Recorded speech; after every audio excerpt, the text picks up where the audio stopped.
il avait probablement peur.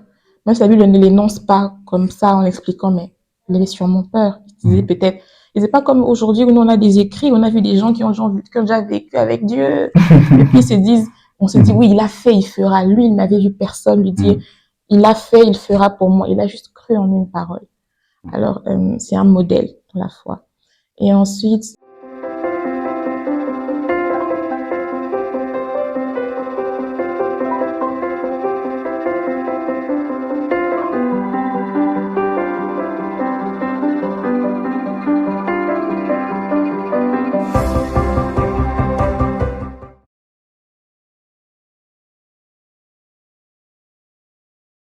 Shalom, shalom, j'espère que vous allez bien. Bienvenue encore une fois sur Espoir et Impact.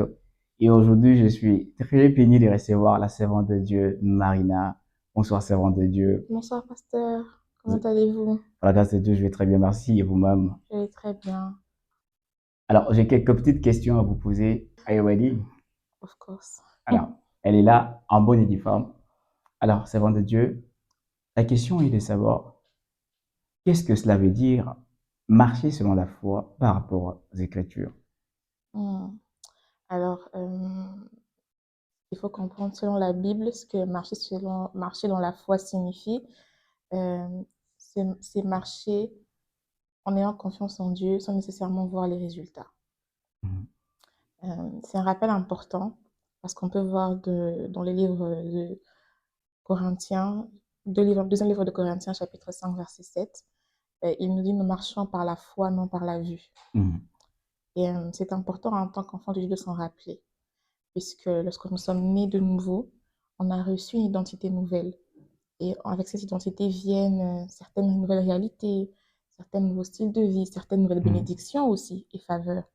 Et si on n'est pas nécessairement conscient de cela et qu'on ne l'accepte pas encore pour soi-même en tant que personne, y croire et le vivre, ça peut être un peu compliqué. Le livre nous rappelle de marcher par la foi et non par la vue. Nous ne sommes pas peut-être encore cette personne-là complètement, ou nous ne sommes pas encore là où le Seigneur nous promet d'être, mais par la foi, on y croit pour nous-mêmes. Donc c'est un peu ça. Mhm. Une phrase vraiment très importante à la fin. On n'est pas encore arrivé, mais par la foi, on y Exact. croit. Ok, gloire au Seigneur. Alors, servant de Dieu, la seconde question est de savoir pourquoi marcher selon la foi et non selon la vue. Parce que normalement, Mhm. l'être humain marche selon ce qu'il voit, selon ses pensées, selon ses convictions, selon les confirmations de choses qu'il peut avoir. Mais non, pourquoi est-ce que la Bible nous exhorte de pouvoir marcher d'abord selon la foi et non selon la vue? C'est une question importante puisque, comme vous l'avez dit, on vit dans un monde où on fait attention au concret. Mhm. Et comme nous sommes enfants de Dieu, nous bâtissons une relation avec notre Créateur. Nous sommes appelés à avoir la foi afin de maintenir cette relation forte, préserver notre paix et aussi grandir en tant qu'enfant de Dieu. Imaginez les choses de cette façon. Vous croyez en quelque chose que vous n'avez pas encore vu. On vous dit, OK, mon ami ou mon frère, je te donnerai telle chose, je ferai telle chose pour toi. Vous y croyez. Si vous y croyez, vous maintiendrez l'amitié avec la personne. Je maintiendrai, resterai proche de vous. Je Mhm. garderai la conviction, la paix aussi et la joie en tant qu'enfant de Dieu. Mais quand on n'a pas la foi, ça devient compliqué. Beaucoup de voix extérieures arrivent dans votre vie, vous disent, mais pourquoi tu crois? Regarde telle chose. Pourquoi tu fais ça? Et si ça ne marche pas, et le doute nous remplit. Alors c'est Mhm. important de rester attaché à Dieu et de croire. Parce que sinon, ben, on est chamboulé un peu. C'est ça. Mhm. Intéressant. Croire sans avoir vu. Oui. Ça me rappelle même quelqu'un dans la Bible, hein, Mhm. quand on est en train de parler dans le livre d'Hébreux, des héros dans la foi, de ceux sans avoir vu quoi que ce soit, mais qui ont quand même cru, comme Noé qui bâtit l'arche Mhm. sans pourtant avoir d'abord vu l'eau, mais qui Exactement. d'abord mis sa foi. On a parlé d'Enoch, on a parlé d'Abraham. Alors, on va avancer avec la prochaine question, savant de Dieu. Mhm. Comment garder sa foi stable malgré les oppressions, malgré les problèmes, malgré les difficultés? Euh, c'est une question pertinente puisque en tant qu'enfant de Dieu, on le sait, dans le monde d'aujourd'hui, avec tout ce qui Mhm. se passe, on peut être beaucoup secoué. Et la Bible le dit dans le livre de Pierre, chapitre 5, verset 7, déchargez sur lui tous vos soucis parce qu'il Mm. prend soin de vous. Et si on reste attaché à cette parole, on va remarquer que c'est dans cette communion forte sur lui, dans cette dépendance en lui, notre Dieu, que l'on peut garder la foi et rester fort.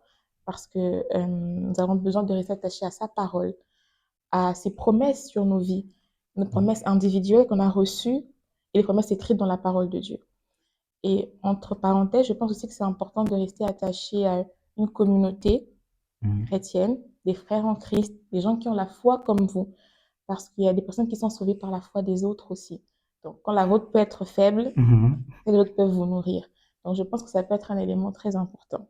Donc, c'est un peu ça. Ok, merci beaucoup en tout Je cas. vous en prie. Alors, servant de Dieu, j'aimerais particulièrement savoir quels sont ces personnages bibliques qui vous ont impacté, qui vous boostent dans la foi, de sorte que lorsque vous regardez la manière dont ils étaient en train de croire au Seigneur, sans voir, sans toucher, sans palper, mais qui s'accrochaient toujours. Alors, est-ce que vous pouvez vous partager les secrets de ces personnes qui vous boostent? Peut-être que ça pourrait aussi m'aider moi particulièrement. Bien sûr. Alors, je pense que dans la Bible, il y en a tellement. Mm. Mais si on va essayer de mettre de mon côté l'accent sur trois personnes, Mm. je parlerai de père dans la foi, Abraham, bien sûr, puisqu'il a quitté son pays, sa famille, tout ce qu'il connaissait, Mm. parce que son Dieu lui a dit que je Mm. t'emmène quelque part et j'ai quelque chose de prévu pour toi. Euh, il avait probablement peur. Même si la Bible ne l'énonce pas comme ça en expliquant, mais il avait sûrement peur. Il disait Mm. peut-être, et c'est pas comme aujourd'hui où nous, on a des écrits, on a vu des gens qui ont déjà vécu avec Dieu, et puis on se dit, Mm. oui, il a fait, il fera. Lui, il n'avait vu personne lui dire, Mm. il a fait, il fera pour moi. Il a juste cru en une parole. Alors, c'est un modèle dans la foi. Et ensuite, comment ne pas parler de Jésus-Christ lui-même? Mm.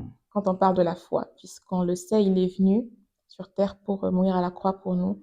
Et on l'a vu Mm. dans la Bible qu'il avait des moments de peur, des Mm. moments d'interrogation, où il a prié dans le jardin de Gethsemane. On le sait tous. Et c'est un moment où on voit que même le Fils de Dieu Mm. était tourmenté. Ce n'était pas facile, mais il a gardé la foi. Et je pense que tout ça a été écrit pour nous montrer qu'il y aura des moments de secousse. C'est Mm. important de le savoir.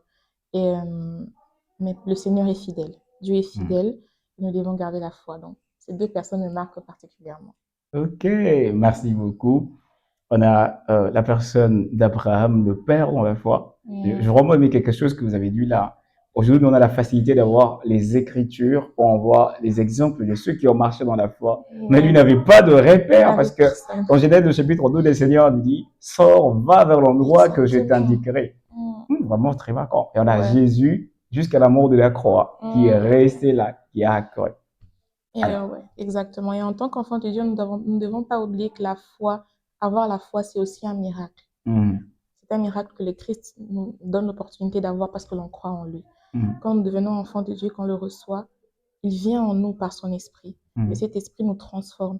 Il met en hum, nous cette foi nouvelle. Alors, c'est un miracle. Avoir hum, la foi, c'est un miracle.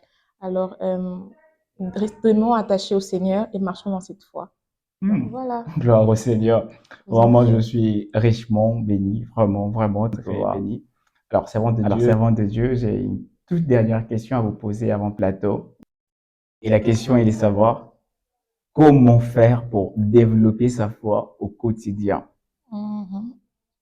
Alors, comme je l'ai dit un peu plus tôt, je pense que on met souvent l'accent sur le fait qu'il faut lire la parole, prier, toutes ces choses-là. Je pense que c'est important, mais n'oublions pas que la foi, c'est un miracle que Dieu fait dans notre vie. Mhm. Croire en lui, c'est une faveur qu'il nous fait.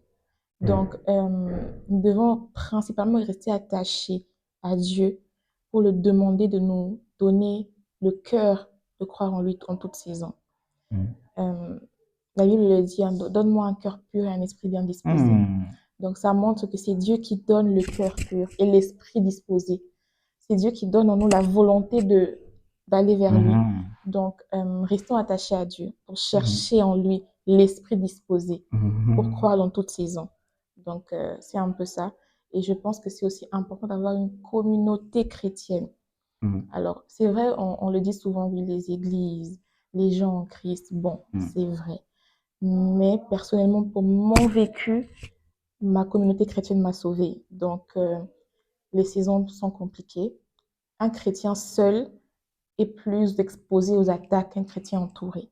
mm, Et la foi peut être enrichie par les autres. Et la foi mm, peut être boostée par les autres. Elle peut être nourrie par les autres, par mm. ta communauté. Donc, à part la parole, la prière, j'encouragerais tout enfant de Dieu de s'attacher à sa communauté et de demander à Dieu l'esprit, le cœur pur et l'esprit disposé pour se nourrir de lui et grandir et demeurer attaché. Donc, c'est un peu ça. Gloire au Seigneur. Ouais. Alors, moi particulièrement, je suis curieux de savoir comment vous, vous avez pu tenir avec votre vie, votre parcours, avec Mhm.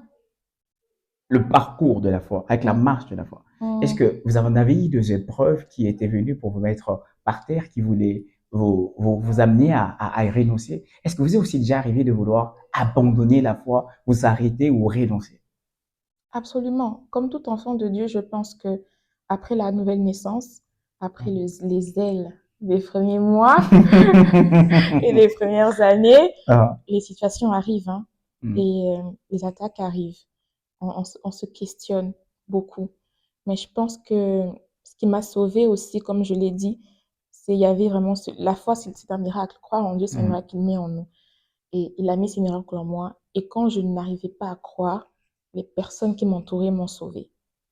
mm, Donc, demeurer attaché à Dieu, c'est très, très important. La communauté et la foi en soi, que Dieu mm. crée en nous, c'est important. Donc, bien sûr qu'en tant qu'enfant de Dieu, j'ai vécu tout ça. Et c'est ces deux choses qui ont marqué une différence pour moi. Donc, c'est un peu ça. Gloire au Seigneur. Amen. Alors, j'ai fortement été béni encore une fois ce soir, comme je suis en train de le dire. Comment maintenir sa foi, malgré les problèmes, malgré les difficultés, Mhm. malgré les challenges.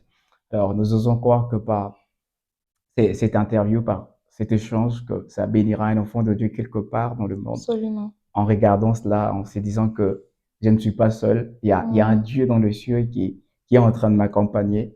Il dit dans Isaïe, le Exactement. chapitre 43, même quand tu seras en train de marcher par le mer, elles ne te submergeront pas. Amen. Les eaux ne te submergeront pas. Alors, Amen. garde-foi que le Seigneur le fera avec toi. Il fera de plus grandes choses, comme il a fait avec Abraham, comme il a marché d'ailleurs avec le roi par excellence Jésus. Amen. Il le fera aussi avec toi. Que le Amen. Seigneur vous bénisse abondamment. C'était sur Espoir et Impact, écho de gloire.